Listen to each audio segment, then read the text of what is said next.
dunia dan seisinya ini bagi Allah tak sama nilainya dengan sebelah sayap lalat. Barang siapa yang beramal untuk akhiratnya, Allah akan cukupkan baginya urusan dunia. Sayati zamanun 'alan nasi as-sabiru fihim qalqabit al-jamarah. Akan ada satu masa di akhir zaman yang berpegang teguh dengan agamanya seperti orang yang sedang memegang bara api.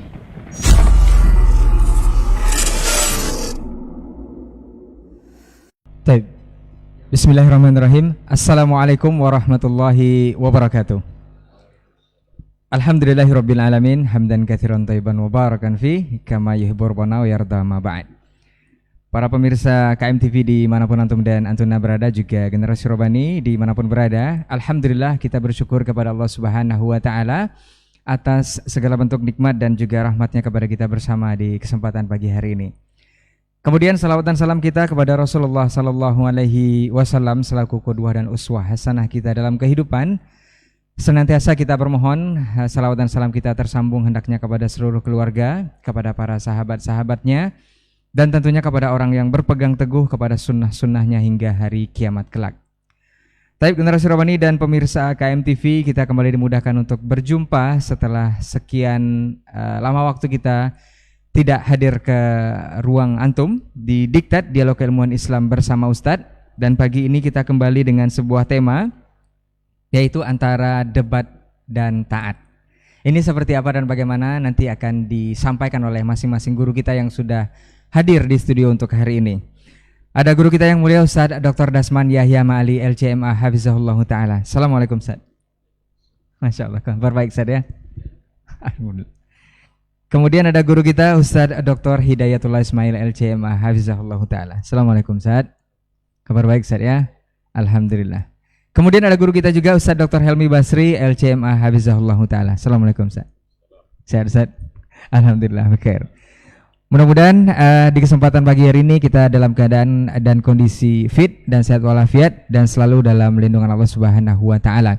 Untuk tema hari ini kita akan membahas antara debat dan taat, dan seperti apa dan bagaimananya nanti kita akan dengarkan secara keseluruhan dari masing-masing narasumber kita. Dan seperti biasa juga di sesi akhir nanti, jika waktu memungkinkan, bisa kita bacakan satu atau dua pertanyaan yang bisa antum kirimkan ke layanan WhatsApp kita di 082174939911.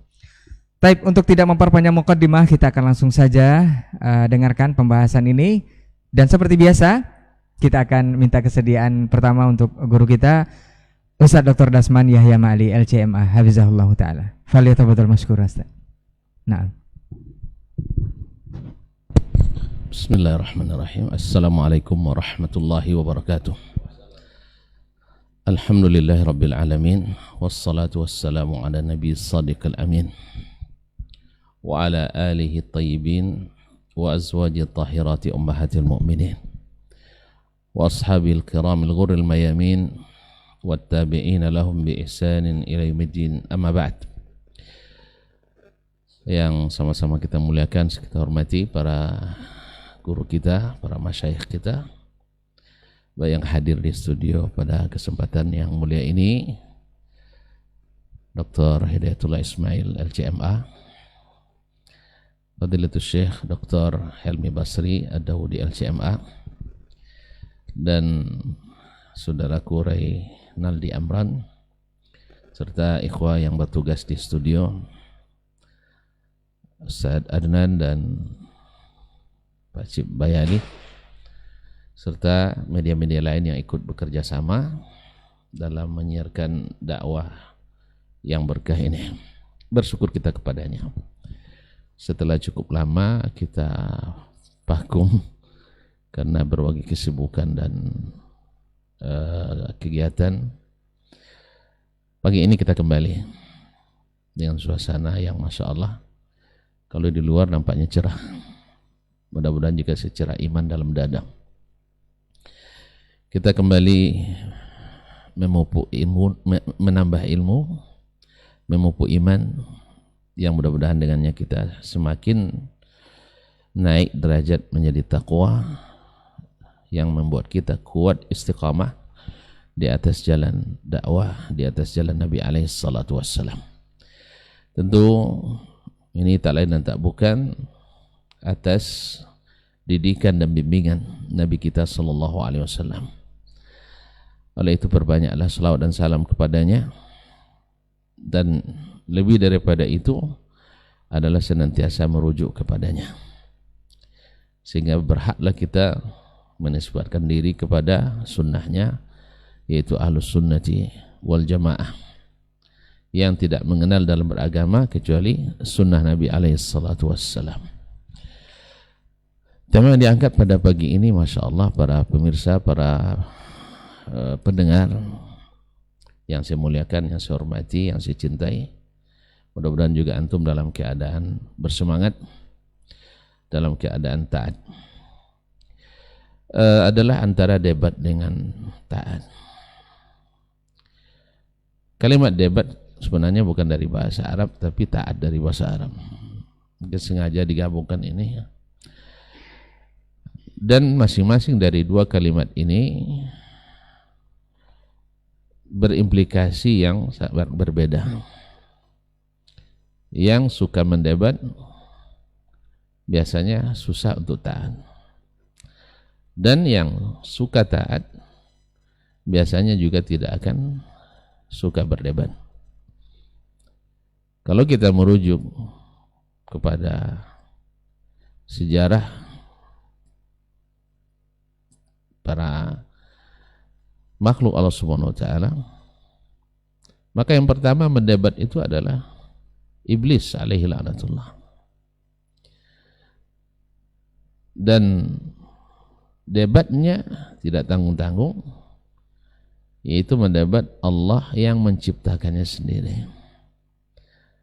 Padahal sebelumnya dia ini adalah orang yang taat, orang yang rajin beribadah, yang selalu sujud kepada Allah SWT, bertasbih, bertahmid, sampai-sampai dia digolongkan seperti malaikat. Ketika perintah sujud itu datang, dia termasuk di dalamnya, karena dia sudah seperti para malaikat ahli ibadah. Ternyata dengan itu, akhirnya dengan tidak menerima perintah, karena kita ini sebagai manusia dan jin Allah uji dengan ujian, yaitu hawa. Al-hawa ada al-mail ila syai', yaitu kecenderungan untuk membela diri, kecenderungan untuk meninggikan diri. Iblis pun kena penyakit ini. Ternyata satu pelanggaran ini, debat ini, karena tidak mencari kebenaran tetapi adalah mencari pembenaran untuk membela dirinya dalam kebatilan, akhirnya dia terlaknat, dan semua amal yang dia lakukan selama ini tiada ada arti, hancur semuanya gara-gara akhlak yang tidak baik ini. Wajadalu bil batil yudhidu bil haqq.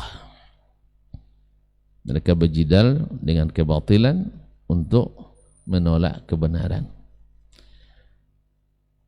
Iblis ketika itu, ketika ditanya, ma mana'aka an tasjuda lima khalaqtu biyadai, apa yang menghalangimu untuk sujud kepada makhluk yang aku ciptakan dengan kedua tanganku? Nah, ini ketika nyebut kedua tangan, jangan-jangan ada juga yang berjidal dalam masalah ini nanti, menolaknya. Ya mungkin ini yang paling patut membahasnya tentu syekh kita yang biasa membahas hal-hal yang sifatnya berkontemporer. Sebenarnya bukan kontemporer, tapi selalu dikontemporerkan, karena ini isu lama juga, tema lama sebenarnya. Mungkin saya ilmiah akan menyinggung masalah ini. Allah katakan, aku yang ciptakan dengan dua tanganku. Dan kita tahu bumi, langit, air dan udara Allah ciptakan dengan apa? Dengan kalimat kun. Tapi ada beberapa makhluk yang Allah ciptakan sendiri dengan tangannya. Di antaranya adalah Adam alaihissalam dan surga Al-Firdaus. Itu sabit bahwa Allah ciptakan dengan kedua tangannya. Menandakan ada inayah khas, ada perhatian khusus kepada makhluknya ini. Ma'asyiral kiram yang dirahmati Allah SWT. Iblis tidak menolaknya dengan alasan saya kan bukan malaikat, perintahnya kepada malaikat. Wa qulna lil malaikati isjudu li Adam fasajadu illa iblis. Dia tidak menolak dengan itu. Tapi dia menolak dengan kalimat ana khairum minhu. Khalaqtani min narin khalaqatahu min tin. Saya lebih baik daripada Adam. Engkau ciptakan aku dari api dan engkau ciptakan dia dari tanah. Berarti dia menolak sujud itu bukan karena tidak terklasifikasi, tapi karena dia merasa lebih baik. Jadi kalau perasaan merasa lebih baik inilah yang selalu menghinggapi orang-orang yang berdebat. Kadang-kadang menyanggupi sesuatu yang tak bisa dia lakukan. Bahkan kadang-kadang menciptakan dusta yang tak pernah terjadi. Anak ingat ada orang yang Ustaz sering mengulang-ulang dustanya di depan orang-orang lain. Saya sudah berdebat dengan Dr. Dasman itu tentang masalah bid'ah dan dia marah. Kalau marah kan berarti kalah. Padahal seingat saya tidak pernah berhadapan langsung dengan orang ini. Tidak pernah berhadapan langsung dengan orang ini. Tapi selalu dengan sombongnya mengatakan saya ketika itu marah dan kalau marah berarti kalah. Padahal saya jadi ingat perkataan Imam Syafi'i rahimahullah, ma jadaltu aliman qat illa wa qalabtuhu. Saya tidak pernah berdebat dengan orang alim kecuali saya menang. Wa idza jadalani jahilun ghalabani. Ketika yang berjidal dengan saya orang jahil, kalah saya. Tapi begitulah tanda bahwa jidal itu pada hukum asalnya adalah tidak baik. Karena orang ingin membanggakan diri kan jidal itu. Kalau kita lihat orang-orang yang komentar-komentar orang hari ini, kalau kau bilang benar, coba berdebat dengan Ustaz Sifulan. Dikiranya debat itu adalah penentu kebenaran. Pada debat itu bukan menentukan kebenaran. Oleh sebab itu kalau kita lihat dalam ayat-ayat Al-Quran dan hadis-hadis Nabi SAW, kalimat jidal selalu muqayyad dan selalu sering dimulai dengan kalimat nahi. Misalnya wala tujadil ahlal kitab illa billati hiya ahsan. Dan wajadilhum billati hiya ahsan. Jadi selalu dilarang kecuali dengan cara yang terbaik. Kemudian kalau mau jadal juga jidallah, berdebatlah dengan cara yang terbaik. Maka Nabi katakan ana dhaminun bi baitin fi rabadil jannah liman taraka al-mira' walau kana muhiqqan. Wa dhaminun bi baitin fi wasatil jannah liman taraka al-kadhiba walau kana mazihan. Wa dhaminun bi baitin fi a'lal jannah liman hassana khuluqahu. Aku zaim menjamin istana di tepi surga. Siapa yang meninggalkan mira, yaitu perdebatan yang mencari pembenaran, mencari bukan untuk mencari kebenaran. Dan sekalipun dia benar, sekalipun dia di posisi yang benar. Dalam hal ini Masya Allah ada kejadian indah yang terjadi antara Imam Asy-Syafi'i rahimahullah dengan Imam Abu Ubaid Al-Qasim bin Salam ketika keduanya bermunadharah tentang masalah makna al-qur' wal mutallaqatu yatarabbasna bi anfusihinna thalathata quru'. Imam Syafi'i mengatakan al-qur'u al-haid, Al-Qasim bin Sallam mengatakan Al-Qur'u pada awalnya adalah at-tuhur. Lalu berdebat mereka berdua, ini Imam Syafi'i mengatakan al-an iqtana'tu biqaulik al-an al-qur'a huwa at-tuhur. Saya sekarang merasa puas dengan penjelasan, artinya saya kalah bahwa makna al-khaidu adalah al-qur'u. Melihat Imam Syafi'i mengaku seperti itu, Al-Qasim bin Sallam dia mengatakan ana maqtana'tu biqauli. Saya tidak yakin dengan pendapat saya, justru yakin dengan pendapat antum. Subhanallah. Jadi subhanallah, mencair suasana. Jadi oleh itu kaum muslimin dan muslimat dirahmati Allah, Imam, orang-orang seperti ini kan nadir. Ya, nadir. Makanya Imam Syafi'i selalu mengatakan majadaltu aw ma nadhartu ahadan illa wa tamannaitu ayyudhhirallahu al-haqqa ala lisanihi. Tidak pernah saya berdebat dengan seorang kecuali saya ingin Allah nampakkan kebenaran dari lisannya. Dari lisannya. Tapi sebagian besar orang adalah berjidal untuk mencari kemenangan. Seperti tadi. Ada juga mengatakan sudah kami undang syekhnya kalian itu untuk berdebat masalah ini, tidak berani dia datang. Berarti kan masalahnya lagi hududun nafs, kebenaran. Kalau sebenarnya itu saya yang dimaksud misalnya, ada kejadian sebenarnya. Salah seorang dari ketua lembaga dakwah di Pekanbaru ini pernah bertemu dengan saya di sebuah tempat. Awalnya cerita pendek, tapi akhirnya jadi cerita panjang sambil berdiri. Rencananya sambil sebentar, tapi akhirnya hampir sejam berdiri. Mobil masih hidup. Saya ajak awalnya ke rumah untuk minum. Tapi beliau, sebentar aja Ustaz, sebentar aja. Ayolah sebentar. Hampir sejam kami berdiri. Akhir dari perjumpaan, mau ndak Ustaz saya pertemukan dengan beberapa orang Ustaz terkenal di Riau ini untuk berdebat masalah bid'ah. Dengan siapa? Sebutkan Fulan, ada 3 orang, syekh besar di Riau ini. Dan saya sendiri. Saya bilang siap sekali. Saya sangat gembira, mudah-mudahan saya bisa dengan dalil-dalil yang kemukakan dan benar bahwa ada bid'ah hasanah. Yes ya? Senang kita tidak ada daripada panjang lagi setelah itu. Janji hari Selasa tanggal sekian, saya lupa tanggalnya. Nanti sebelum beberapa hari sebelum ini saya telepon Ustaz. Siap. Pada dalam hati saya bilang ini 1 lawan 3 nampaknya nih. Ya 3 pro bid'ah hasanah, 1 kontra bid'ah hasanah. Tapi tidak apa-apa, saya tidak akan malu kalah.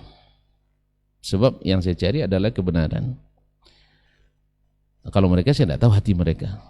Tapi yang jelas komentar setelahnya keluar lain. Saya tidak berani datang. Kenapa saya tidak datang? 3 hari menjelang acara hari Ahad, saya dapat telepon dari ketua itu. Ustaz, mohon maaf Ustaz, acaranya mungkin tidak jadi, nanti kami hubungi lagi di waktu yang lain. Alhamdulillah sampai beliau meninggal, saya tak pernah dihubungi lagi. Dan kabarnya acara itu jadi tanpa saya. Acaranya, perdebatan itu berlanjut tanpa kehadiran saya. Mungkin sebagian yang tidak tahu mengira saya tak berani datang. Itu mungkin datanglah pernyataan seperti itu. Mungkin ada yang bermain membuat situasi seperti itu sehingga seolah-olah saya tidak berani datang untuk berdebat. Tapi alhamdulillah, ala kulli hal, ini contoh bahwasanya debat itu tidak menghasilkan kebersihan hati. Maka Imam Malik rahimahullah taala ketika datang kepadanya, ya Aba Abdullah, ta'al wa nadhuruk. Mari kita berdebat. Kata Imam Malik, "Madza turid?" In ghalabtani tabi'tuk wa idza ghalabtuka tabi'tani. Kalau kita berdebat, kalau saya menang, kalau kamu menang, saya ikut kamu.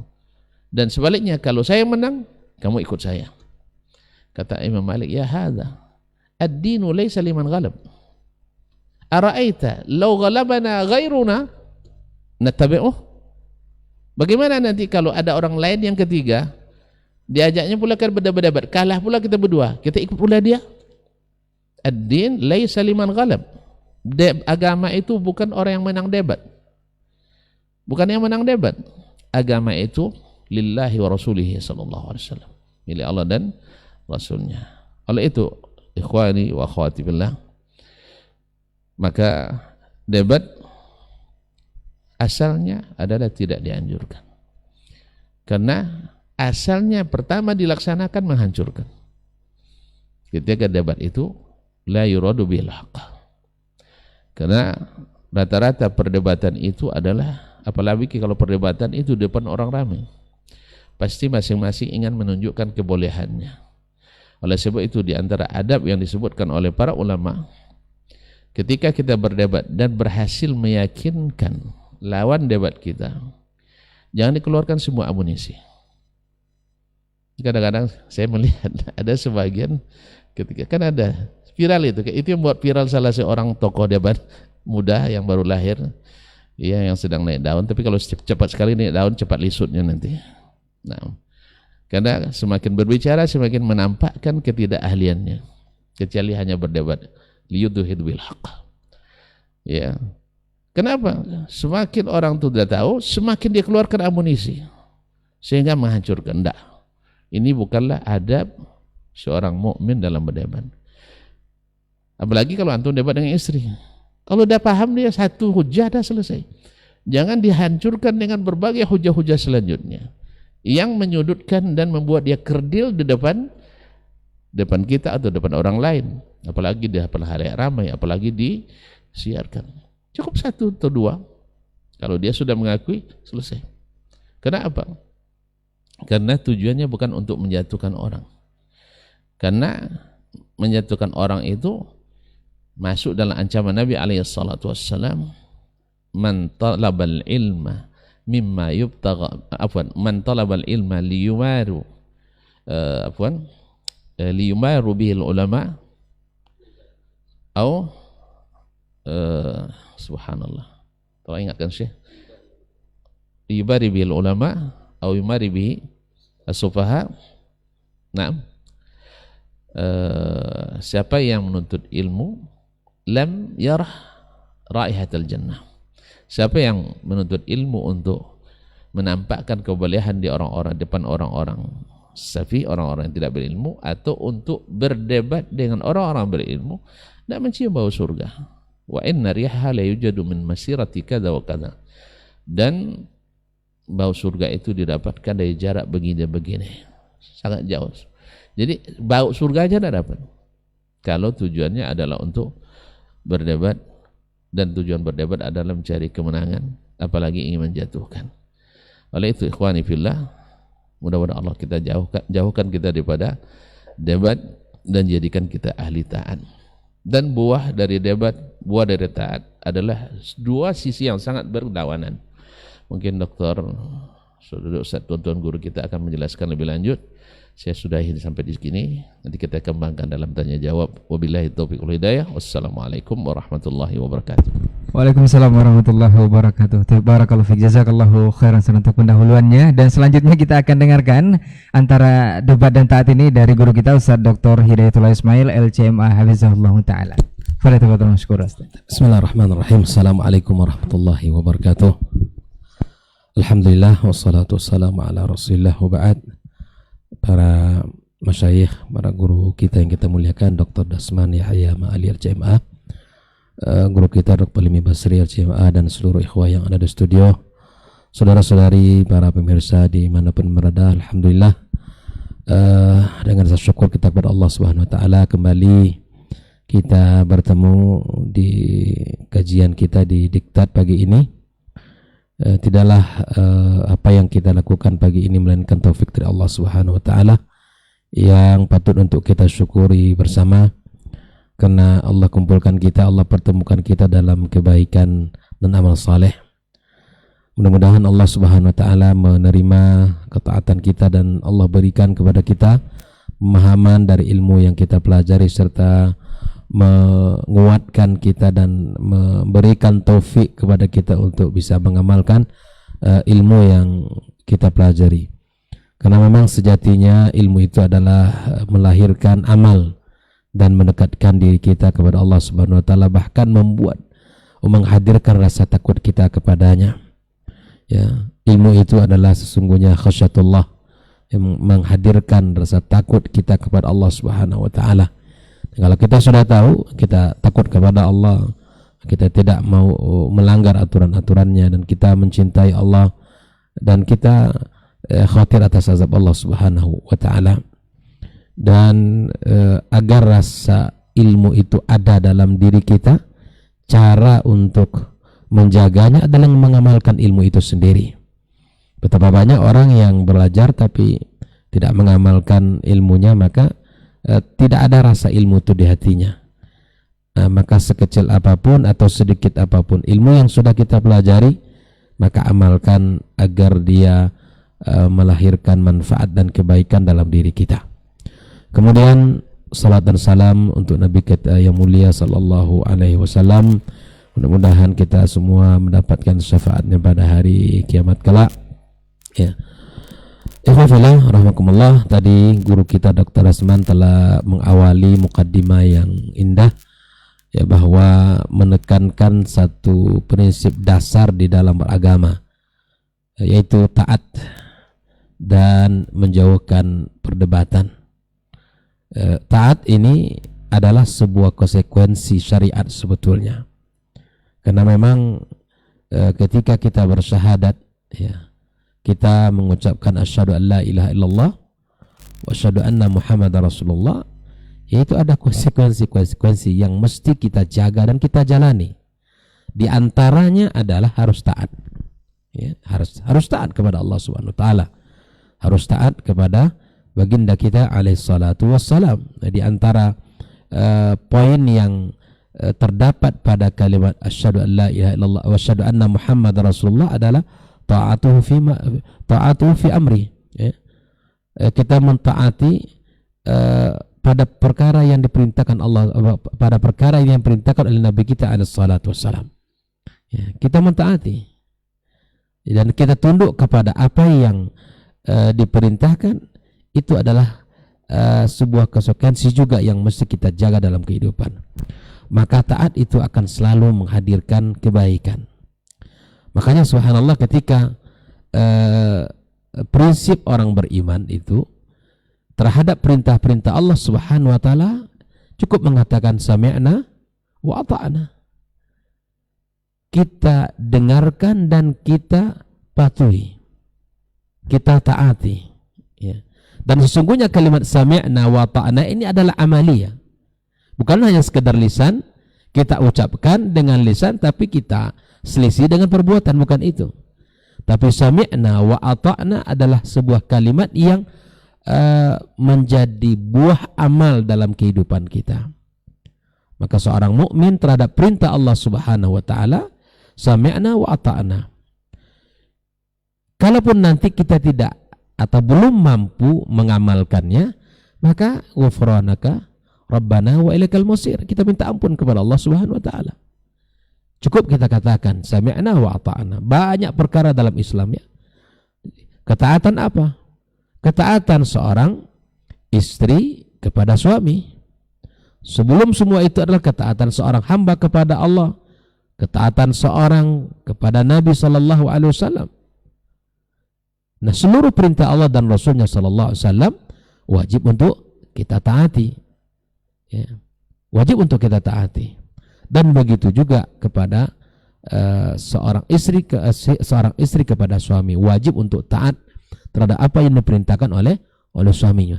Maka ketaatan itu akan selalu melahirkan buah yang ranum, melahirkan keindahan, merekatkan, ya, dan sangat menghadirkan kebahagiaan. Taat pada apa saja, kepada Allah, kepada Rasulullah, kepada manusia, ya, selama tidak dalam bingkai kemaksiatan, wajib untuk taat.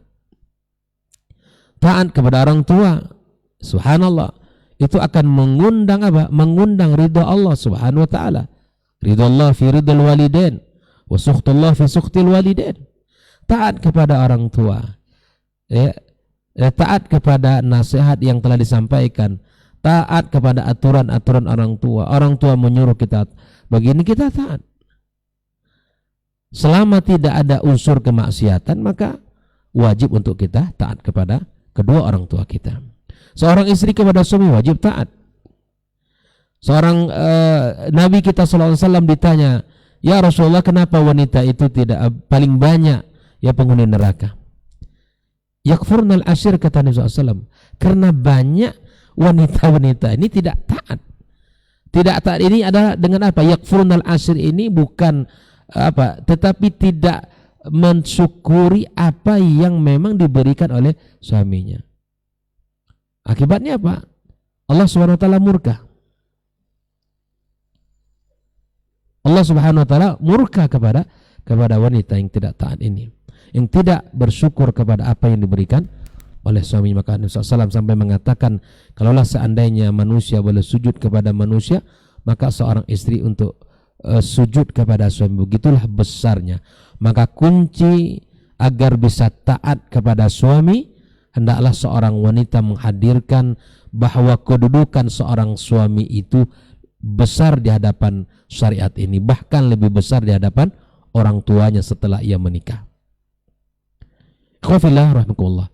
Maka sekali lagi bahwa ketaatan itu menghadirkan keindahan, menghadirkan kenyamanan.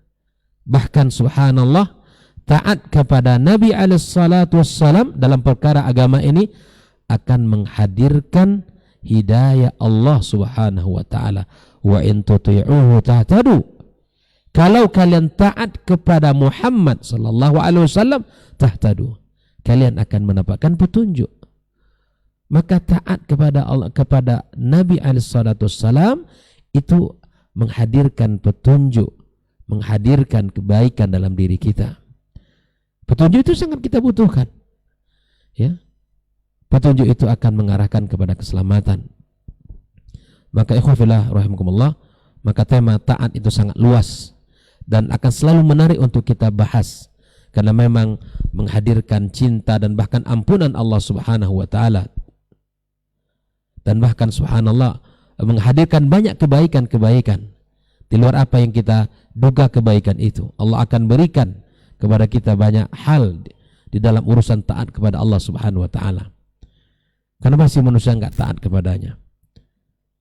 Allah Subhanahu wa taala telah menciptakan kita. Allah Subhanahu wa taala memberikan kepada kita seluruh apa yang kita butuhkan. Allah telah mencukupkan apa yang kita inginkan dalam kehidupan kita ini. Cukuplah untuk mentaati Allah sebagai kewajiban yang mesti kita tunaikan. Allah suruh kita ibadah, ibadah. Allah suruh kita sholat, sholat. Allah suruh kita puasa, kita puasa. Allah suruh kita ya untuk mengimani ayat-ayatnya, kita imani. Allah suruh kita untuk mentaati nabinya SAW, kita taati nabinya. Nabi menyuruh kita misalnya di dalam urusan ibadah, salat. Sallu kama ra'aitumuni usalli. Maka salatlah kalian seperti mana aku salat. Kita tiru tuh cara salat Nabi sallallahu alaihi wasallam. Jangan datang pula dengan cara yang lain. Ya. Jangan datang dengan cara ibadah yang lain. Ini cara gerakan salat yang ya, atau misalnya salat ini tidak dikatakan Nabi tapi dibuat juga. Ini tidak mentaati Nabi SAW namanya. Makanya urusan taat itu adalah urusan yang agung dalam Islam. Allah telah sempurnakan agama ini. Dan Nabi kita alaihissalam telah menjelaskannya. Tidak ada satupun dari urusan agama kecuali telah Nabi jelaskan. Maka ketika seorang mukmin tidak menjalankan apa yang diperintahkan oleh Rasul, bahkan menambah-nambah dan atau mungkin menguranginya, maka dia telah ya berkhianat kepada risalah Nabi SAW, atau Nabi telah dianggap berkhianat kepada risalah yang telah diutus oleh Allah Subhanahu wa taala. Maka sungguh di dalam ketaatan itu akan menghadirkan banyak kebaikan ya. Di dunia dan di akhirat kelak. Di dunia dan di akhirat kelak. Maka ketika Allah Subhanahu wa taala katakan walillahil asmaul husna fad'uhu biha, Allah memiliki nama-nama yang baik, maka berdoalah kalian dengan namanya. Nah, kita boleh menggunakan nama Allah, ya Ghaffar ighfirli, ya Rahman irhamni, ya Razzaq urzuqni. Tapi masih ada orang yang suka memakai kalimat yang lain atau datang kepada yang memang bukan berhak untuk memberikan sesuatu itu. Ikhwafillah rahimakumullah. Maka ketaatan itu muaranya adalah keselamatan. Ketaatan itu muaranya adalah keselamatan dan kebahagiaan nanti di akhirat kelak. Maka Nabi SAW mengatakan, kullu ummati yadkhulunal jannah, seluruh umatku masuk surga, illa man aba, kecuali mereka-mereka yang enggan, yang tidak mau. Para sahabat bertanya, ya Rasulullah, ma ya aba, siapa mereka yang tidak taat itu? Man ata'ani dakhal jannah wa man asani faqad aba. Inilah kuncinya. Orang-orang yang taat kepada Nabi Muhammad akan masuk surga. Dan orang-orang yang mendurhakainya, maka dia telah enggan untuk masuk surga. Maka kalau kita ingin masuk surga, kuncinya adalah taat kepada Allah dan taat kepada Rasulnya sallallahu alaihi wasallam. Kita amalkan dalam kehidupan kita apa yang diperintahkan dalam segala urusan kita, dalam segala apa yang kita jalan dalam kehidupan ini, di dalam akidah, ya, di dalam keyakinan kita kepada Allah Subhanahu wa taala, maka kita taat kepada Allah dan kepada Rasulnya. Kalau Allah Subhanahu wa taala katakan bahwa Allah itu misalnya di dalam Ar-Rahman 'alal 'arsy istawa, kita taat saja.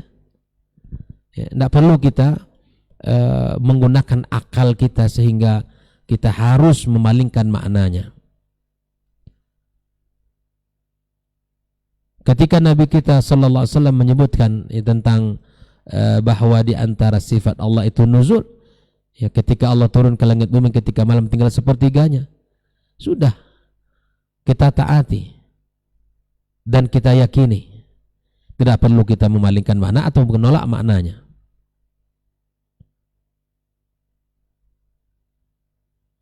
Dalam segala apa saja dalam kita lakukan dalam kehidupan kita ini, maka wajib untuk kita taat kepada Allah dan Rasulnya sallallahu alaihi wasallam.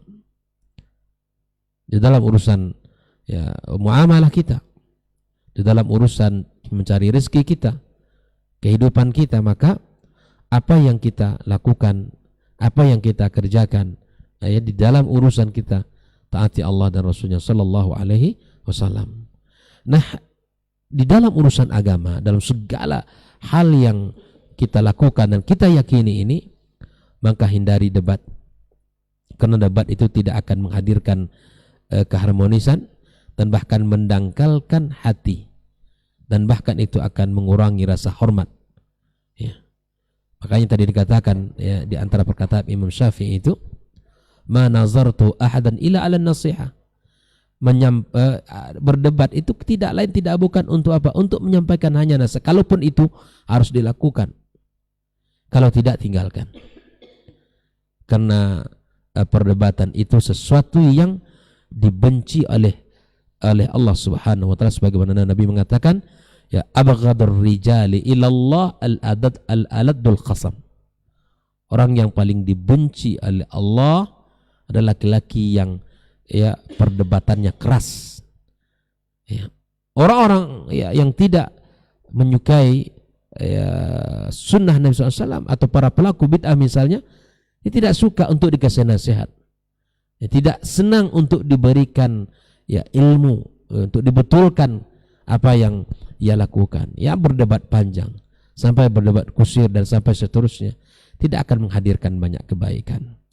Maka antara taat dan debat ini mesti kita pisahkan.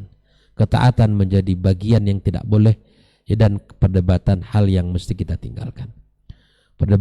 Ketaatan satu hal yang mesti kita jaga, yang terus kita hidupkan dalam keseharian kita, dan perdebatan satu hal yang mesti kita tinggalkan, karena tidak akan menghadirkan banyak kebaikan. Janganlah kita memilih jalan itu, tapi pilihlah jalan untuk taat. Karena ketaatan sekali lagi itu akan menghadirkan kebaikan, keselamatan, dan bahkan itu adalah perintah Allah, wa ati'ullah wa ati'ur rasul, taatilah oleh kalian Allah dan taatilah oleh kalian Rasulnya sallallahu alaihi wasallam. Sekali lagi bahwa pintu taat itu adalah pintu yang besar dan sangat membahagiakan serta menghadirkan kenyamanan serta keharmonisan dan ketaatan, kesejukan. Nah, itu akan lebih besar nanti kebaikannya di akhirat. Kita akan masuk kepada surga Allah Subhanahu wa taala. Ya, kita hari ini perlu belajar taat lagi lah. Belajar taat ya, untuk taat kepada Allah dan Rasulnya sallallahu alaihi wasallam. Karena memang ya, banyak hal orang berdebat karena perkara yang tidak ya, perkara-perkara yang subhanallah sudah jelas di dalam agama kita, tapi karena masuknya akal, masuknya pemikiran-pemikiran, maka kembali hal itu diperdebatkan, dibesar-besarkan. Andaikan di hatinya punya ketaatan terhadap Allah dan Rasulnya sallallahu alaihi wasallam yang utuh, maka dia akan menerima apa yang dikatakan Allah dan Rasulnya sallallahu alaihi wasallam. Mungkin hanya ini kalimat yang bisa saya sampaikan. Barakallahu fikum. Assalamualaikum warahmatullahi wabarakatuh. Waalaikumsalam warahmatullahi wabarakatuh. Jazakallahu khairan untuk barakallahu fikum untuk materi lanjutan dari pembahasan kita antara debat dan taat ini. Dan kita akan sempurnakan dengan mendengarkan dari guru kita Ustaz Dr. Helmi Basri LCMA Hafizahullahu Ta'ala. Bismillahirrahmanirrahim. Assalamualaikum warahmatullahi wabarakatuh. Alhamdulillah wassalatu wassalamu ala Rasulillah wa ala alihi wa sahbihi wa mawala. Yang sama-sama kita muliakan guru-guru kita, Dr. Dasman, Dr. Hidayatullah. Semoga selalu sehat dan selalu dimudahkan oleh Allah Subhanahu wa taala untuk menyampaikan al-haq. Saudara Ray, Saudara Adnan, ikhwah pendengar dan yang menyaksikan acara kita pada pagi hari ini, semoga kita semua senantiasa mendapatkan taufik dan inayah dari Allah Subhanahu wa taala. Pantas kita bersyukur pada pagi hari ini. Alhamdulillah kita kembali dimudahkan oleh Allah untuk menaja sebuah kegiatan yang menjadi kegiatan rutin kita, cuma kadang-kadang tidak terlaksana. Sudah beberapa minggu seharusnya kita diktat, tapi baru sekarang. Alhamdulillah, mudah-mudahan itu tidak mengurangi semangat kita untuk tetap belajar. Salam dan salam kita ucapkan untuk Rasulullah sallallahu alaihi wasallam. Allahumma salli ala Muhammad wa ala ali Muhammad. Panduan kita dalam menjalani kehidupan, tauladan kita dalam segala hal. Apapun yang kita lakukan dalam kehidupan kita, hendaknya kita mengacu kepada apa yang telah beliau ajarkan tanpa banyak debat, tanpa banyak mempertanyakan, tanpa meragukan. Apa yang datang dari beliau, itulah kebenaran. Apa yang telah diajarkannya, itulah yang harus kita jadikan titian kita. Karena titian itulah yang titian selamat yang akan membawa kita kepada jalan surganya Allah Subhanahu wa ta'ala. Mudah-mudahan kita semua bisa mendapatkan syafaat dari beliau di hari mahsyar, yang tentu saja atas izin Allah Subhanahu wa ta'ala. Para pendengar, para pemirsa, ikhwah sekalian, sesuai dengan tema yang diangkat pada hari ini adalah antara debat dengan taat. Dalam kita beragama, itu yang dibutuhkan adalah taat, bukan debat. Tidak mesti berdebat dulu baru taat, atau tidak mesti ketaatan kita taat di atas sesuatu yang kita menang dalam perdebatan. Karena tadi sudah dikatakan oleh guru-guru kita bahwa perdebatan itu bukanlah ukuran dari sebuah kebenaran. Menang dalam berdebat bukanlah sebagai ukuran dari sebuah kebenaran yang sehingga dengan alasan itu kita baru taat. Apalagi yang harus diperdebatkan Karena dari awal-awal Al-Qur'anul Karim, Allah Subhanahu wa taala itu sudah memberikan kata kunci di mana Allah mengatakan zalikal kitabu la raiba fi. Demikianlah Al-Qur'an yang tidak ada satu bentuk keraguan pun. Kalau tidak ada bentuk keraguan pun, apalagi yang mau diperdebatkan. Perdebatan itu biasanya muncul karena ada sesuatu yang dia masih meragukan, atau ada sesuatu yang di situ ada ketidakpastian. Nah, itu mustahil. Ketika sesuatu yang sudah datang secara jelas dari Allah dalam Al-Qur'annya, atau datang dari Nabi kita sallallahu alaihi wasallam dalam hadis-hadisnya, dan hadisnya adalah hadis yang sahih, dapat dipertanggungjawabkan sebagai sebuah sandaran hukum, apalagi yang harus diperdebatkan. Maka yang dituntut dari kita adalah mentaatinya. Ada seorang perempuan datang kepada Aisyah Ummul Mukminin radhiyallahu anha. Perempuan itu bilang, "Ya Ummul Mukminin, ya Aisyah, kenapa perempuan itu kalau seandainya dia tidak berpuasa, dia harus mengqadha. Tapi kenapa kalau mereka meninggalkan sholat, lalu tidak harus mengqadha?" Jadi kalau ada perempuan haid, sholatnya tidak harus dia qadha, tapi puasa yang dia tinggalkan harus dia qadha.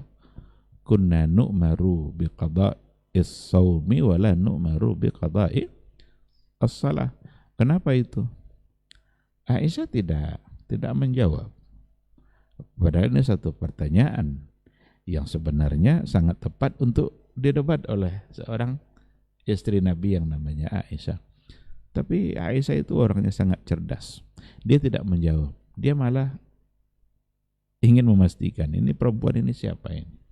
Kata Aisyah, "Aharuriyatun anti?" Apakah kamu berasal dari kampung Haruri? Haruri itu satu wilayah yang ada di Irak, ya, yang mana kebiasaan orang sana itu memang memperdebatkan segala hal, termasuk dalam persoalan akidah, persoalan tauhid. Ketika Nabi mengatakan banyak fitnah yang akan terjadi, yang maksudnya adalah dari bagian sana. Perdebatan-perdebatan dalam persoalan akidah pun, aliran-aliran itu bermunculan itu dari sana. Maka Aisyah Ummul Mukminin nanya, "Aharuriyatun anti?" Apakah kamu berasal dari sana? Kok nanya-nanya yang begini nih? Karena orang sanalah biasanya yang suka untuk mempertanyakan. Nah, cukup saja kata Aisyah apa yang dikatakan oleh Nabi kita, kunna nu'maru biqada'is shaumi wa la nu'maru biqada'is shalah. Rasulullah sallallahu alaihi wasallam sudah memberikan satu ketentuan, satu kepastian hukum bahwa sesungguhnya perempuan itu, kita ini sebagai perempuan diperintahkan untuk mengqadha puasa, tapi tidak diperintahkan untuk mengqadha salat. Tinggal ditaati saja. Maka nampak oleh Aisyah dari seseorang yang bertanya itu semangat untuk tidak langsung mentaati. Yang ada justru semangat untuk mempertanyakan. Inilah yang tidak penting dalam beragama kita.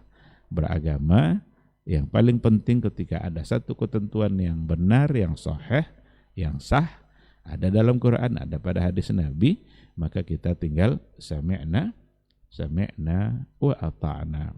Itu dalam berbagai perkara, dalam muamalah, dalam persoalan ibadah, apalagi dalam persoalan akidah. Maka kalau seandainya dipertanyakan, apa kewajiban pertama kita dalam beragama ini? Apa kewajiban pertama kita dalam beriman, dalam meyakini Allah, dalam untuk Al-Quran, ayat-ayat Al-Quran dan hadis-hadis Nabi? Maka yang pertama sekali sebagai kewajiban kita adalah al-iman.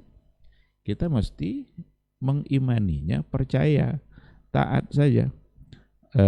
Bukan yang pertama sekali adalah untuk memperdebatkannya atau untuk menganalisa. Maka ada perbedaan pandangan di kalangan ulama-ulama Asy'ariyah seperti Al-Juwaini, Al-Baqillani. Itu ada sesama mereka itu berselisih. Apa yang pertama kali yang menjadi kewajiban bagi kita dalam beragama ini? Ada di antara mereka mengatakan yang pertama sekali adalah an-nazar. An-nazar itu berarti menganalisa, meneliti, melakukan penelitian. Ini persoalan agama yang datang dari Allah. Kalau sudah datang dari Allah, mau diteliti apa lagi? Tentu kita harus meyakininya. Apalagi yang datang itu nanti adalah persoalan-persoalan gaib. Persoalan gaib kan tidak mungkin untuk diteliti, dianalisa oleh akal. Maka seharusnya bukan an-nazar, tapi sebahagian dari ulama Asy'ariyah mengatakan awwalu wajibin itu adalah an-nazar. Ada lagi yang satu lagi mengatakan bukan an-nazar yang pertama, tapi adalah al-qasdu ila an-nazar. Mesti ada niat dulu untuk menganalisa.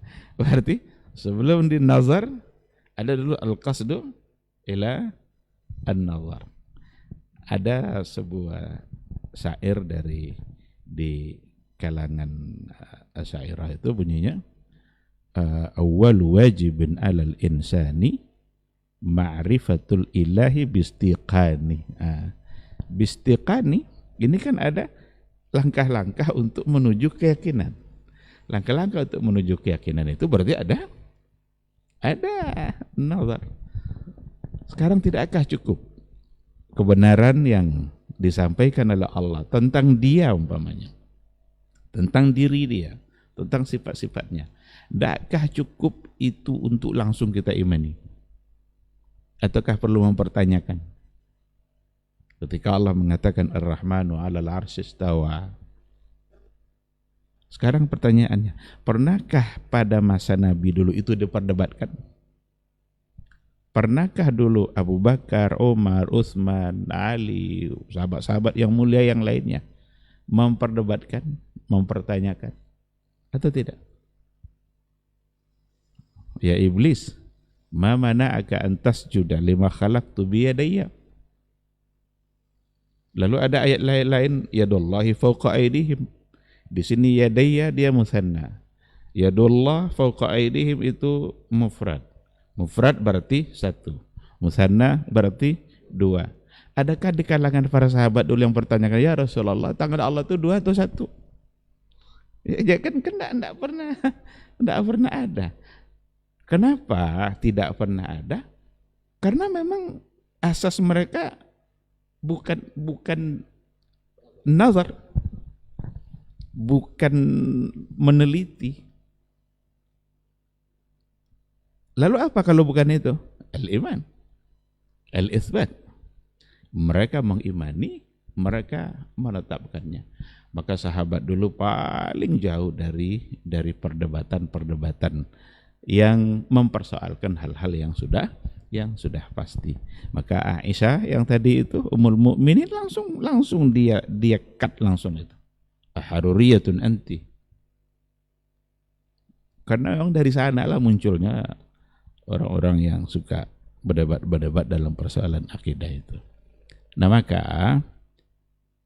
ketika dikatakan apakah kita harus berdebat, tidak mesti. Ini bukan karena takut berdebat. Karena memang debat itu yurisul qaswa. Yurisul qaswatul qulub. Itu sering mewariskan kerasnya hati. Maka Rasulullah SAW itu iyyaka wal mira' mengatakan iyyaka wal mira' wa in kunta ala haq. Sekali-kali jangan untuk berdebat meskipun kamu berada pada pihak yang benar. Au kama qala Rasulullah sallallahu alaihi wasallam. Dalam banyak debat itu tergambar di situ keraguan. tergambar di situ seolah-olah ada sesuatu yang belum cukup untuk diterima, ada sesuatu yang belum cukup untuk ditaati, sehingga memerlukan adanya perdebatan. Kadang-kadang orang mengambil kisah-kisah dari Al-Quran untuk soal perdebatan. Tetapi penempatan kisah itu sebenarnya tidak tepat. Apa salah satu yang biasa diangkat itu kisahnya Nabi Ibrahim dalam mencari Tuhan. Nah, kenampaklah oleh Nabi Ibrahim bulan. Inilah Tuhan saya. Hadza Rabbi. Falamma afala qala la uhibbul afilin. Ternyata bulan bisa timbul, bisa hilang. Nah, ketika sudah hilang, saya tidak mencintai Tuhan yang suka timbul-timbul hilang. Lalu muncul pula matahari. Hadza Rabbi hadza akbar. Inilah Tuhan saya, ini lebih besar daripada bulan. Ternyata matahari juga bisa timbul, bisa hilang. Siang dia datang, malam dia ini. Oh, berarti bukan ini Tuhan. Sampailah pada akhirnya Ibrahim mengatakan, Tuhan saya adalah yang menciptakan semuanya. Menciptakan bulan, menciptakan langit, menciptakan matahari. Ini dianggap sebagai perdebatan atau sesuatu yang mesti diawali dulu dengan keraguan untuk mencapai satu keyakinan. Karena Nabi Ibrahim meragukan. Ini sama sekali tidak benar. Karena Nabi Ibrahim itu tidak pernah meragukan. Posisi Nabi Ibrahim di situ bukanlah meragukan, tetapi Nabi Ibrahim hanya berargumentasi di hadapan semua orang yang tidak mau menyembah Allah, bahwa yang kalian sembah ini sesungguhnya tidak pantas, tidak tepat. Jadi ada sebuah buku itu menjelaskan begini, Ibrahim laisa naziran wa innama huwa munazir. Nah, jadi Ibrahim itu laisa naziran. Dia sekarang tidak nazar, itu tidak sedang mencari-cari, menganalisa karena belum ketemu. Tidak. Laisa naziran wa innama huwa munazir. Dia sesungguhnya sedang berargumentasi untuk mematahkan argumentasi masyarakat yang pada masa itu tidak mau menyembah Allah. Nabi Ibrahim ingin mengatakan bahwa yang kalian sembah selama ini ternyata itu bukanlah Tuhan yang pantas disembah, karena dia bisa hilang, dia bisa timbul. Yang namanya Tuhan tidak punya sifat yang seperti itu. Maka menempatkan kisah-kisah seperti itu bukanlah sesuatu yang dapat diterima. Ibrahim itu kana muslima hanifan muslima wa ma kana minal musyrikin. Berarti tidak ada saat di mana Nabi Ibrahim menjadi orang musyrik. Kalaulah Nabi Ibrahim itu betul-betul mencari karena belum tahu, berarti ada saatnya di mana beliau tidak beriman. Padahal Allah sudah mengatakan Ibrahim itu hanifan muslimah. Dia seorang yang muslim, seorang yang hanif, lurus. Wa ma kana minal musyrikin, dan dia tidak ada saat-saat di mana menjadi orang yang musyrik. Nah, maka perdebatan lalu didalilkan kepada apa yang dilakukan oleh Nabi Ibrahim, ternyata itu tidak bisa diterima. Kenapa perdebatan itu harus dihindarkan ya? Kalau dalam istilahnya ada diistilahkan dengan jadal, ada diistilahkan dengan mira, ya, jadal atau mira, jidal.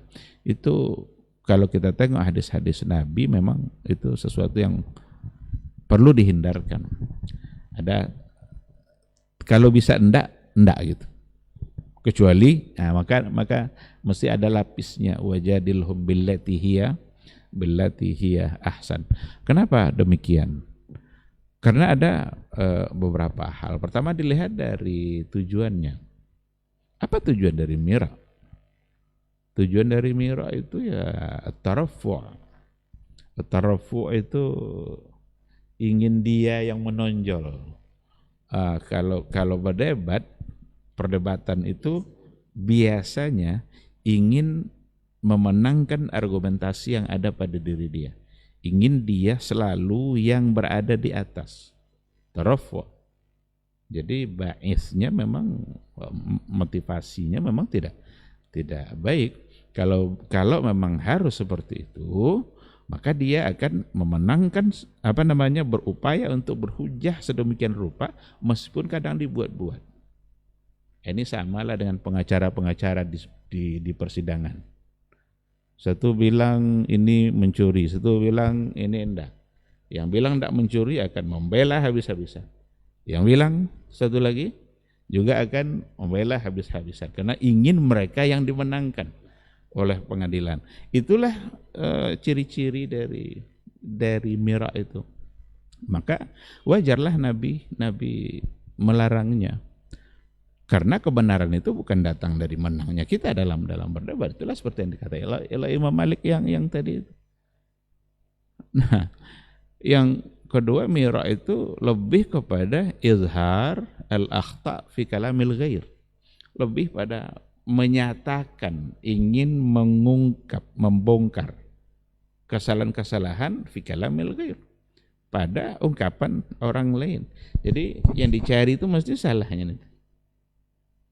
Nah, kalau seperti itu mira, berarti bukan mencari kebenaran tapi nyari kesalahan. Karena yang diincar itu adalah ini kayaknya meleset sini sedikit nih. Ini kayaknya perlu sedikit. Jadi ingin izhar al-akhta.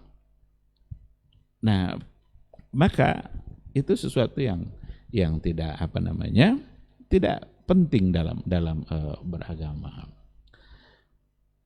Lalu bagaimana dengan ada yang nanti diistilahkan juga dengan al-jadalul ilmi.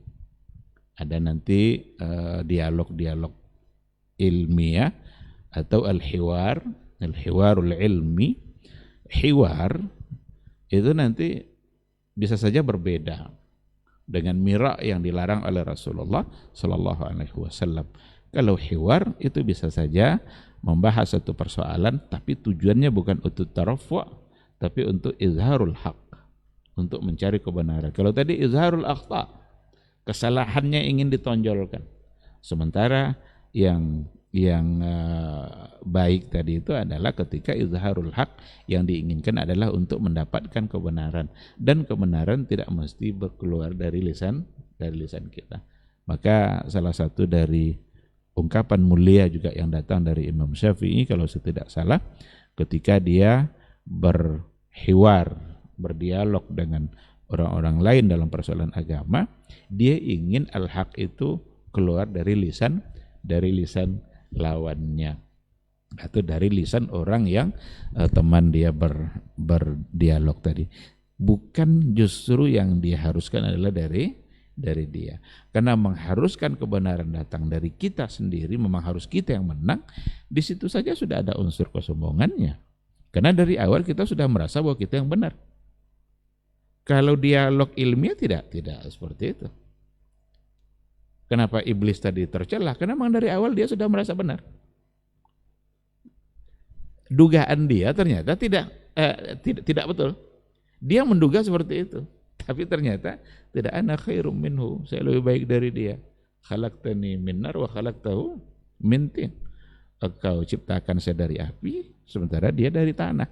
Jadi menurut iblis ini, api berarti lebih baik dari tanah. Apa betul api lebih baik dari tanah? kan enggak juga. Ada kalau tanah ada orang kapling-kapling tanah, enggak ada orang kapling-kapling api. Tanah itu membangun ya, kalau api menghancurkan. Maka yang ada hanyalah kesombongan. Maka ungkapan dia ana khairun minhu itu hanya ada pada dia saja. Nah, kenapa mirok terlarang, Nabi melarang? Karena yang melakukan juga merasa buat dia berada pada sudah pasti dia, dan dia ingin membela semaksimal mungkin. Nah, sehingga menjadi terlarang. Padahal sekali lagi yang namanya al-haq, yang namanya kebenaran itu tidaklah ditentukan oleh siapa yang menang dalam berdebat. Bagaimana kita menghubungkannya dengan ada ungkapan yang dinisbatkan kepada Umar bin Abdul Aziz beliau mengatakan, saya kurang suka kalau seandainya di antara sahabat saya tidak suka untuk, apa kira-kira bahasanya, saya lupa bahasanya, tapi kira-kira saya tidak suka kalau sahabat-sahabat saya itu tidak memiliki argumentasi, tidak terjadi perbedaan dalam persoalan, artinya iya aja semuanya. Apakah berarti Umar bin Abdul Aziz ini menganjurkan untuk memperbanyak perdebatan? Enggak juga. Jadi tidak bisa diarahkan maknanya ke sana. Karena Umar bin Abdul Aziz seorang khalifah yang sangat taat kepada Allah dan taat kepada Rasulullah Sallallahu Alaihi Wasallam. Tentu dia tidak kan dia pula sebagai sumber untuk memunculkan perdebatan-perdebatan yang tidak penting. Maka yang diperlukan dalam itu hal ini adalah bagaimana di antara sahabat-sahabat mereka atau masyarakat yang hidup pada masa dia yang mencoba untuk selalu berargumentasi, tapi bukan untuk memperdebatkan seperti yang terjadi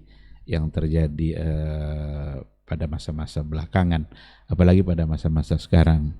Pada masa kita sekarang ini kayaknya perdebatan itu ya lebih tidak diperlukan lagi, karena penontonnya sepertinya lebih pintar pula dari yang berdebat itu. yang berdebat belum selesai, penonton sudah sampai pada kesimpulan. Nah, itu masalahnya. Jadi lebih pintar lagi netizennya daripada yang lain. Nanti keluar komentar-komentar yang macam-macam yang enggak. Tetapi kalau seandainya ada hiwar ilmi, ada dialog-dialog ilmiah yang memang tujuannya adalah untuk izharul haq, bukan untuk izharul akhta, maka itu insya Allah tidaklah mengapa. Maka kalau kita tengok catatan sejarah, itu juga banyak dialog di kalangan para ulama. Imam Al-Laits dengan Imam Malik saja, mereka saling berargumen untuk mendapatkan sebuah kebenaran, bahkan ditulis itu, bahkan perdebatan mereka itu ditulis menjadi sebuah buku, dibahasakan dan risalah gitu kan. Ada risalah Imam Malik kepada Imam Al-Laits, Imam Al-Laits juga menjawab risalah itu. Tapi sekali lagi itu adalah hal-hal yang positif. Kalau itu yang dilakukan, ya silakan saja. Tapi sekali lagi bukanlah semata-mata untuk mencari-cari kekurangan dan kesalahan orang lain untuk kemudian nanti dia membangga-banggakan dirinya. Dan sekali lagi juga bahwa ukuran sebuah kebenaran itu bukanlah keberhasilannya dalam melawan orang dalam berdebat. Sungguh menarik tadi yang dikatakan oleh guru kita tentang Imam Malik ketika diajak berdebat, lalu dia tanya, kenapa? Oh, ternyata kalau kamu kalah ikut saya. Andaikan ada orang ketiga yang berhasil untuk mendebat dia berdua, apakah dia berdua ini harus ikut yang ketiga ya? Di sini bahwa al-haq itu ada standarnya. Al-haq itu ada ukurannya, ada barometernya, dalilnya jelas. Dan kebenaran bukan karena berdebat dan juga bukan karena jumlah yang banyak. Andaikan satu saat nanti Syiah ini menguasai Islam, lalu mereka banyak, apakah mereka akan dianggap sebagai yang benar? Kan enggak kan? Kan enggak mungkin. Ini perjuangan Syiah luar biasa ini, termasuk di Indonesia. Bahkan banyak orang-orang yang tidak menyadari bahwa mereka ternyata sudah ikut andil dalam menyebarkan apa yang diyakini oleh orang-orang Syiah.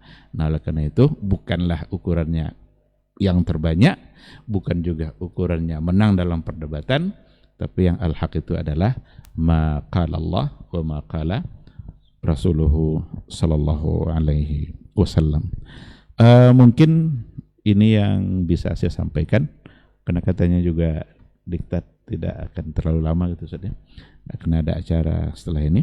Saya cukupkan sampai di sini, mudah-mudahan bermanfaat insyaallah. Subhanakallahumma bihamdika asyhadu an la ilaha illa anta astaghfiruka wa atubu ilaik. Wassalamualaikum warahmatullahi wabarakatuh.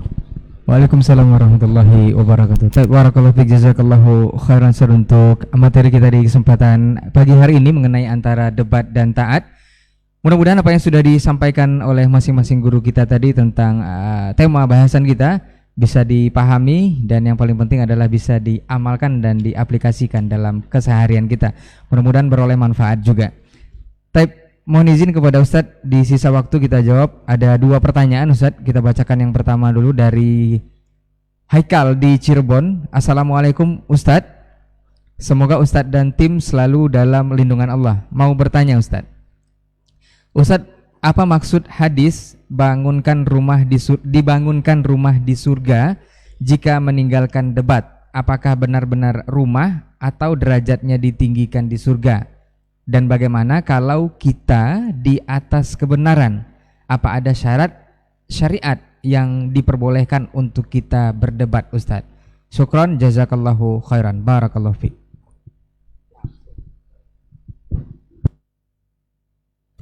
Bismillah wassalatu wassalamu ala rasulillah wa ala alihi wa sahbihi wa mawalah. Terima kasih saudaraku Haikal dari Cirebon. Dan dalam hadis yang sahih tersebutkan, ana za'imun bi baitin fi rabadil jannah liman tarakal mira'a walau kana muhiqqan. Saya za'im, maksud za'im adalah dhamin, seperti ditafsirkan dalam riwayat yang lain. Dhamin yaitu memberikan jaminan. Nabi tak mungkin berikan jaminan kecuali karena sudah dapat jaminan dari Allah Subhanahu wa taala. Karena beliau sendiri yang mengatakan tidak ada yang masuk surga kecuali dengan izin Allah Subhanahu wa taala, dengan rahmatnya. Siapa? Man tarakal mira. Liman tarakal mira. Siapa yang meninggalkan mira. Dan mira ini walaupun maknanya sama dengan jadal, tetapi lebih cenderung kepada ingin membela kepentingan, yaitu membela keinginan, ingin selalu ditinggikan. Walau kana muhiqqan, sekalipun dia dalam keadaan benar. Ini yang dimaksud oleh tadi, ditafsirkan oleh para ulama tadi. Kalau sudah sampai risalah, lalu sampai risalah, tidak cukup, tidak mesti disampaikan berbagai sesuatu yang menambah lawan debat itu semakin terjatuh. Ini ada dasarnya dalam surah At-Tahrim. Ketika Allah SWT menegur Nabi kita alaihissalatu wassalam, Ya ayuhan nabiyyu lima tuharrimu ma ahallallahu lak. Sampai pada firman Allah SWT, wa azhara ba'dah wa arada an ba'd. Allah tunjukkan sebagian yang ada dalam hati Nabi, dan dia tidak sebutkan sebagian yang lain.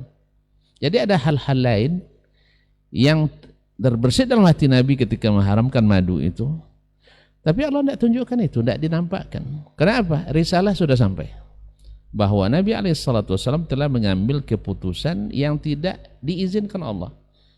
Makanya inilah maknanya Nabi itu maksum. Ada hal-hal yang dibuatnya keputusan ternyata tidak diizinkan Allah, kan dia minta izin dulu.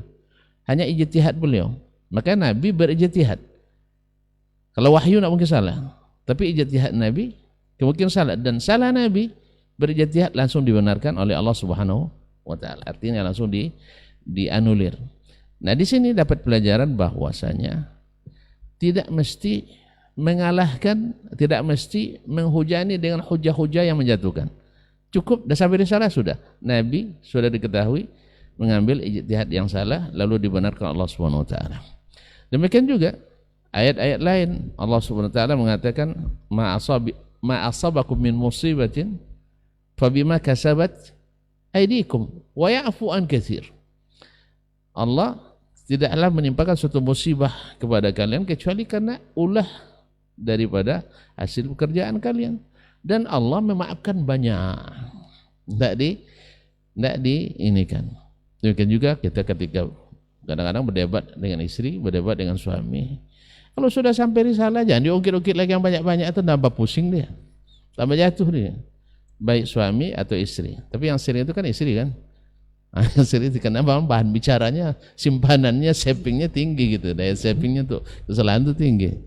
Tapi juga tidak jarang juga suami, tidak jarang suami. Jadi ini bagi yang meninggalkan mira. Artinya tujuan tidak menizharul haq, tapi izharul haq, dirinya sendiri. Izharul haq, la izharul haq. Nah, apa pertanyaannya? Apakah betul-betul rumah atau dininggikan derajatnya? Kalimat bait dalam bahasa Arab rumah dan juga istana. Karena istana itu hakikatnya rumah. Istana karena dia megah. Rumah karena rumah biasa. Maka orang kita kalau sebut rumah tidak tertarik kan? Maka dia terjemahkan dengan istana. Ya kalau sebut Ustaz Asman punya rumah, orang terbayang tipe 36. Ya, atau tipe 21. Tapi kalau sebut istana, Masya Allah, akhirnya bisa-bisa masuk laporan Ustaz. Karena sudah bikin istana. Waktu itu istana saya tipe 36 masuk laporan. Subhanallah. Tipe 3. Jadi ketika disebut istana megah. Tapi kalau ketika disebut rumah susah. Sangat sederhana. Makanya dan semua rumah di surga mesti megah. Dan semua di semua tempat dalam surga, nak di tepi, nak di tengah, nak di atas, nikmat. Tidak ada yang buruk di surga. Ya, baik di tengah atau di tepi. Karena sambungan hadisnya kan wa bibaitin fi wasatil jannah liman tarakal kadzib walau kana mazihan, dan dapat istana di tengah surga, di tengah-tengah. Bagi siapa? Yang tidak berbohong sekalipun bercanda. Oh iya, bercanda pun tak boleh bohong. Bukan bercanda tak boleh, tapi bercanda mesti juga benar. Ini kita ingatkan kadang-kadang kita sebagai ustadz kadang kan bercanda tapi ada dustanya. Misal antum makan durian manis, Ustaz. Nih tak manis untuk saya aja. Ustaz tak usah makan. Padahal itu yang manis. Berarti kan ada bohongnya di situ. Misalnya bercanda boleh, tapi tidak boleh bohong. Nah, dan apa jaminannya? Adalah istana di tengah surga. Ada yang lebih tinggi. Wa bibaitin fi a'lal jannah. Istana di bagian tertinggi dari surga. Dan pada umumnya orang mau yang tertinggi ya sih. Siapa? Liman hassana khuluq.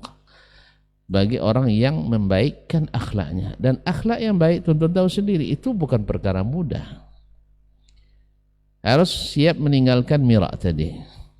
Siap meninggalkan kazim. Dan siap meninggalkan hududun nafs. Orang bakhil pada kita, kita harus jud kepadanya, karam. Orang memutuskan silaturahim dengan kita tetap menyambungnya. Orang tak ucapkan salam sama kita kejar dia, kita ucapkan salam. Saya mengejar orang turun dari mobilnya, lari ke belakang, tidak mau salam, saya kejar. Mau kemana? Assalamualaikum. Saya peluk, saya cium. Apa? Untuk apa lari dari saya, dari salam, dari jabat tangan? Kan bukankah bertemu dua orang mukmin muslim berjabat tangan berguguran dosa-dosanya seperti gugurannya daun kering dari pohon. Subhanallah. Kenapa lari? Ada apa? Salah itu tidak ada yang tidak bersalah. Di sinilah akhlak yang sesungguhnya. Antum ketika marah tetap berkata yang hak, tetap adil. Kita belum marah sudah menzalimi orang. Jadi karena akhlak yang baik itu adalah sulit, berat, sehingga diberikan pahala ka ajri sha'imil qa'im. Orang yang puasa setiap hari, pada ada hari-hari tidak puasa itu kan, tapi dianggap seperti orang puasa setiap hari, wal qa'im dan qiyamul lail setiap malam. Ini pahala yang didapatkan oleh orang-orang yang bagus akhlaknya. Dan pasti orang yang bagus akhlaknya mesti bisa meninggalkan kadzib sekalipun bercanda, dan bisa meninggalkan mira' sekalipun dalam kebenaran. Oleh sebab itu wallahu alam, jawaban singkat itu jawaban panjang, jawaban singkatnya bahwa yang maksud adalah istana atau rumah, dan benar-benar rumah. Dan orang di dalam rumah yang dijanjikan besar itu, dijanjikan istana itu, terdapat kemuliaan. Sebab orang terangkat derajatnya dengan dapat istana sih. Antara orang yang tinggal di rumah reog dengan yang tinggal di istana, mana tinggi derajatnya? Itu sudah otomatis derajat terangkat. Ya, dikasih uang lebih banyak, derajat terangkat. Jabatan lebih tinggi, terangkat. Diberi rumah mewah, derajat terangkat. Makanya orang yang keluar dari rumah mewah dengan keluar dari pondok, dari rumah gubuk, pasti akan beda orang cara memandangnya. Nah, kalau pergi melamar kan tengok orang keluar dari istana, padahal nyewa sehari itu kan. Makanya orang ketika menikah mesti nyewa tempat yang bagus, gedung raja sehari, supaya naik derajat. Jadi tidak perlu ditafsir-tafsirkan lagi. Karena memang di situ disebutkan baitin fi rabadil jannah, yaitu sebuah rumah di tepi atau bagian tepi surga. Mudah-mudahan Allah berikan kita semuanya, amin. Siap untuk meninggalkan mirah, siap meninggalkan gazib, dan siap membaguskan akhlak kita. Wabillahi taufiq. Baik, barakallahu fiik, jazakallahu khair. Ada tambahan Ustaz? Naam. Baik, kita lanjut ke pertanyaan terakhir atau pertanyaan kedua Ustaz. Assalamualaikum warahmatullahi wabarakatuh Ustaz. Ustaz, mohon sedikit nasihatnya, kenapa masalah tauhid khususnya tentang ilmu Allah itu selalu memancing api perdebatan? Apa yang salah Ustaz? Bukankah bab dan perkara tauhid ini sudah jelas di dalam Al-Quran dan Sunnah? Naam Ustaz.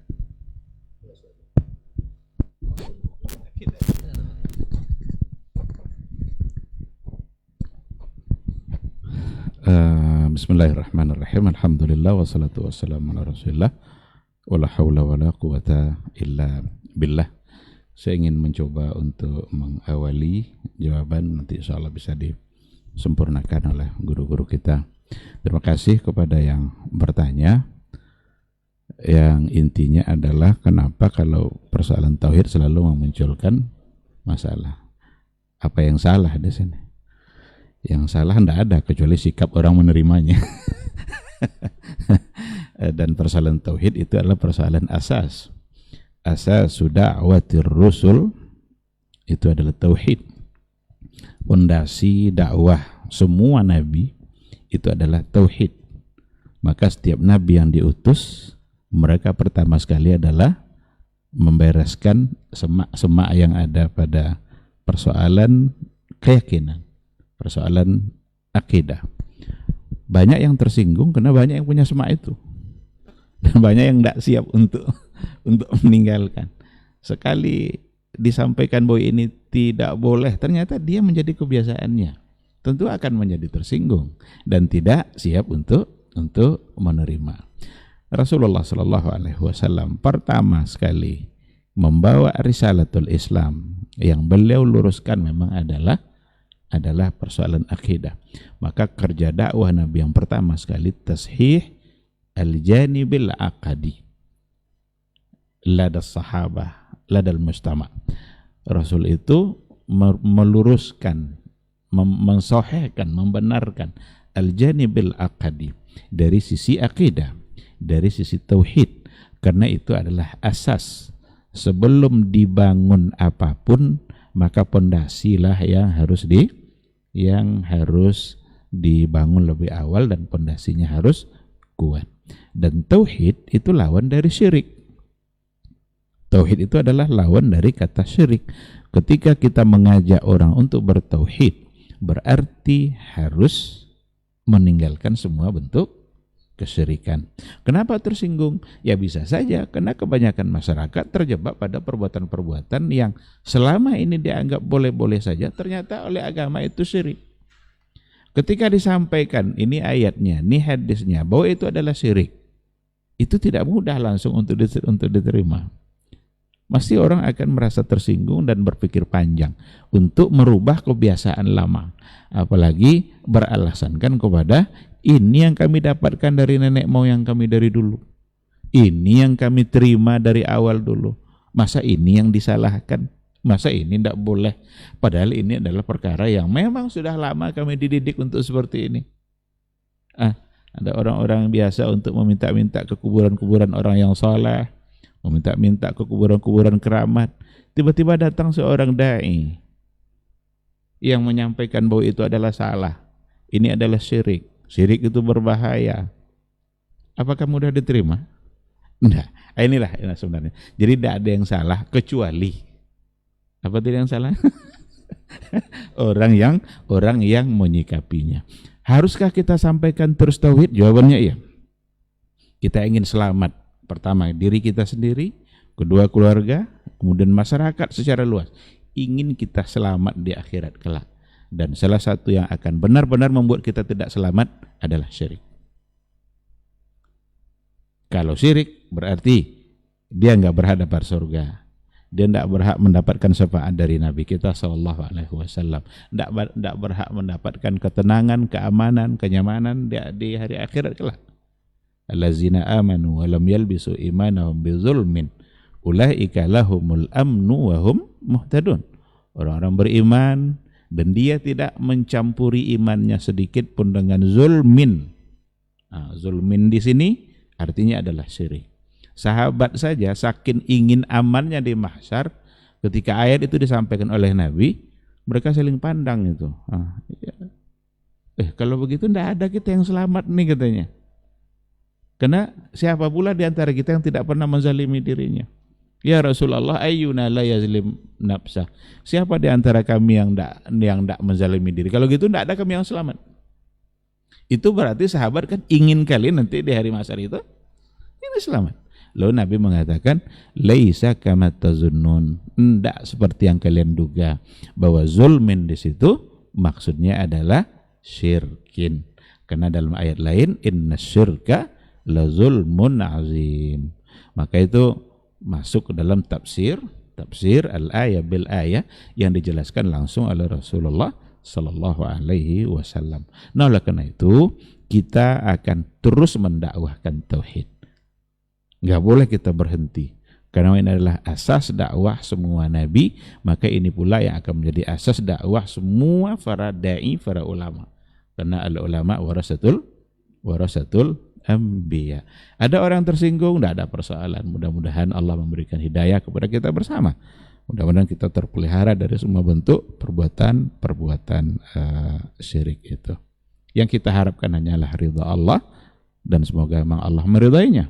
Bukan ingin mengikuti keinginan manusia. Karena kalau yang kita inginkan keinginan manusia, tentu saja manusia macam-macam keinginannya. Jadi pada masyarakat ini lain lagi nanti keinginannya, masyarakat si fulani ini lain lagi keinginannya. Maka semua keinginan kita harus sejalan dengan yang diinginkan oleh Allah dan yang diinginkan oleh Rasulullah sallallahu alaihi wasallam. Ini mungkin sekilas dari saya, mudah-mudahan guru-guru kita bisa menambah. Wallahu a'lam. Nah, fadhal Ustaz. Masya Allah, terima kasih. Jawaban sebenarnya sudah sangat cukup. Cuman saya ingin sedikit, bukan menambah, tapi menguatkan saja. Bahwa memang kenapa tauhid selalu menjadi keributan.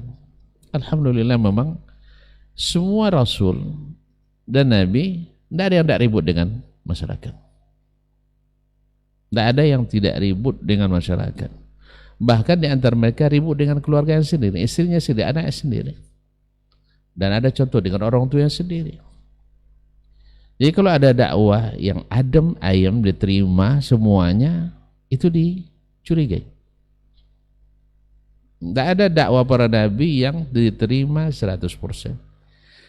Dan ingat, kebanyakan orang memusuhi dakwah kebenaran. Karena memang yang dominan berada dalam kebatilan. Tapi kalau ada yang mayoritas langsung mengikuti, juga perlu dicurigai. Lebih hebat daripada Nabi dan Rasul. Yang kedua, seperti kata dokter tadi, yang punya kepentingan dengan pelanggaran, itu akan tersinggung. Berusaha sekuat tenaga untuk membela. Tapi yang tak ada kepentingan di situ, cepat menerima dakwah ini. Lihat, siapa yang pertama beriman? Khadijah. Karena Khadijah sejak kecilnya sampai dia menikah dengan Nabi, sampai wafatnya, tak pernah mengagungkan berhala. Bahkan ini salah satu sebab kenapa dia tertarik pada baginda Nabi SAW untuk menikah. Ketika dapat laporan dari Maisarah dan perjalanan dagangnya ke Syam, salah satunya adalah ada orang Yahudi minta dia bersumpah dengan nama Lata dan Uzza. Dia bilang enggak. Nabi tidak mau. Bagaimana saya bersumpah dengan tidak pernah saya juga mengagungkannya? Akhirnya sampai ke Khadijah, saya juga sama. Saya tidak pernah mengagungkan Lata dan Uzza dan Manat. Ini salah satu daya tarik kenapa Khadijah tertarik menikah dengan Nabi SAW. Ketika datang dakwah itu, Khadijah langsung beriman. Makanya orang menyebut awwalu man saddaqan Nabiya SAW Khadijah. Abu Bakar radhiyallahu taala anhu juga tidak pernah sujud pada berhala.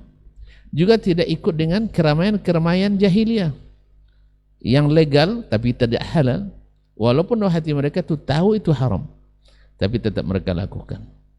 Buktinya ketika Ka'bah hancur di bandang air bandang, mereka wajibkan setiap rumah untuk berinfak untuk menyelesaikan, tapi dengan syarat tidak boleh harta riba, pada riba legal formal, seperti bank-bank konvensional legal formal. Tidak boleh hasil perzinaan, padahal lokalisasi di sekitar Ka'bah di masa itu tinggal pasang bendera, datang anak zina dicatatkan di seduk pencapilnya, dinisbatkan pada. Tapi Abu Bakar tidak pernah ikut isu taruhan, keyakinan tiara syirik-syirik lain, tidak. Maka Abu Bakar ketika datang Nabi langsung beriman, termasuk Utsman juga sejak jahiliyah ada kepentingan, walaupun dia orang kaya tapi berdagang bersih dari riba dan seterusnya. Siapa yang bersetinggi untuk melawan? Abu Lahab, karena dia terlibat. Abu Jahal, Ubay bin Khalaf, mereka adalah pentolan-pentolan yang mengepalai segala kegiatan jahiliyah itu. Maka oleh sebab itu, kalau seandainya yang paling memusuhi dakwah tauhid adalah ahli syirik, yang paling memusuhi dakwah islah adalah al-fasidun, orang-orang yang, oleh sebab itu tidak ada dakwah kecuali mengundang keributan orang yang mau buat keributan. Tapi orang-orang taat tidak. Orang-orang taat justru merasakan keteduhan, merasakan kenikmatan. Tapi orang-orang yang fasid, orang yang musyrik masih terganggu dengan dakwah. Nah, kenapa tauhid yang paling mengganggu? Karena memang di situ puncanya. Ibarat kerusakan mobil, kalau sudah kerusakannya di mesin, itu harus bongkar mesin. Bongkar mesin tahulah antum. Kalau semak-semaknya kata Dr. Hemi tadi sudah batang-batang kayu besar, yang keluar alat-alat berat. Alat-alat berat suaranya ribut suaranya. Tapi kalau kerusakan aksesoris enggak. Makanya kerusakan di bidang amaliyah, harian, akhlak dan adab itu tidak terjadi selalu perbantuan karena aksesoris. Misalnya antum larang orang mencuri, dia tidak marah. Atau antum anjurkan dia makan dengan tangan kanan, jangan tangan kiri, ini tidak masalah. Tapi jangan coba melarang dia merokok. Karena dia akidahnya sama rokok tuh kuat gitu masalahnya. Saya tak dapat inspirasi kalau tak merokok. Akhirnya jangan coba larang-larang. Sampai-sampai ada yang ciptakan, ada yang mengatakan lebih duluan saya jatuh cinta kepada rokok daripada kepadamu, katanya kan. Daripada menceraikan rokok lebih baik menceraikan kamu. Nauzubillah wa nauzubillah. Jadi sebenarnya ada kepentingan di situ yang terganggu sehingga mereka melawan, padahal hati kecilnya tahu bahwa Nabi Muhammad tidak pernah berbohong, bahwa Nabi Muhammad manusia paling mulia akhlak, bahwa Nabi Muhammad tidak ada kepentingan di situ duniawi. Tapi itu disembunyikan dengan pada isu-isu yang diangkat, memecah belah umat, memutus silaturahim, membodoh-bodohkan orang, gila, penyair dan sebagainya. Wabillahi taufik. Oleh sebab itu tidak usah risau kalau seandainya dakwah itu bikin mengundang keributan. Tapi risaulah kalau antum sendiri ya dengan dakwah antum memang mengundang keributan, antum yang bikin ribut. Nah, jadi selama antum tak bikin ribut, orang pasti ribut karena tidak ada nabi yang nyaman atau selamat dari ribut dengan masyarakatnya. Tapi harus ingat, nabi tak pernah membuat hal-hal yang menyebabkan ribut kecuali hanya menyampaikan hak sesuai dengan cara dan hak pula. Bukan karena memang nantang orang, kali kalau baga, ayo keluar masjid Anda. Tidak pernah Nabi mengatakan seperti itu. Wabillahi taufiq. Wassalamualaikum warahmatullahi wabarakatuh. Waalaikumsalam warahmatullahi wabarakatuh. Taib barakallahu fiik, jazakallahu khairan untuk nasihat dan juga wejangannya untuk kita bersama. Mudah-mudahan perkara ini memang betul-betul kita perhatikan dan kita simak dan kita pahami, dan satu kali lagi yang paling penting adalah kita terapkan dalam kehidupan kita sehari-hari. Jazakallah khair Ustaz untuk ilmu dan waktunya. Semoga di lain waktu dan kesempatan kita akan bersama kembali di diktat berikutnya dengan tema yang berbeda insyaallah. Afwan untuk semua salah kata nakilah bicara. Jazakumullah khairan untuk perhatian antum semua. Kita tutup dengan doa kafaratul majlis. Subhanakallahumma wa bihamdika asyhadu an la ilaha illa anta astaghfiruka wa atubu ilaik. Wassalamualaikum warahmatullahi wabarakatuh.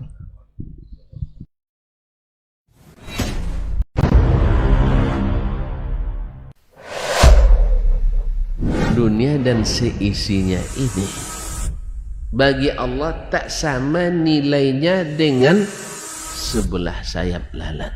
Barang siapa yang beramal untuk akhiratnya, Allah akan cukupkan baginya urusan dunia. Sayati zamanun 'alan nasi as-sabiru fihim qalqabit al-jamarah. Akan ada satu masa di akhir zaman yang berpegang teguh dengan agamanya seperti orang yang sedang memegang bara